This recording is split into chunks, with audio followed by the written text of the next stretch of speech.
Hello everyone, welcome to day 4 of 29 weeks of pregnancy. তো সকালে একটু ঘর গুছায় সেরা গেছিলাম ওয়ার্কআউট করতে। তো ট্রাই করি ডেইলি হালকা পাতলা ওয়ার্কআউট করার, আর সঙ্গে ভগবত গীতাও শোনার, কারণ মা তারা কয় যে বিবিলিকা নাকি খুব ভালো শোনা। আর সঙ্গে আমি ডেইলি, তোমরা দেখছো যে খাই যে গুড়ের জল আর সোকড চিয়া সিড।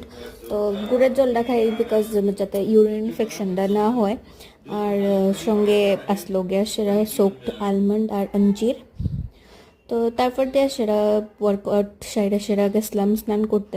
স্নান করে সেরা একটা বেবি আসলো, তো বেবিটালেও খেলতে আসলাম। আর দেন ব্রেকফাস্ট করলাম দুধ আর স্যান্ডউইচ। দুপুরে আসলো লাঞ্চে ইলিশ মাছ ভাজা, যেটা আমার খুব ভালো লাগে।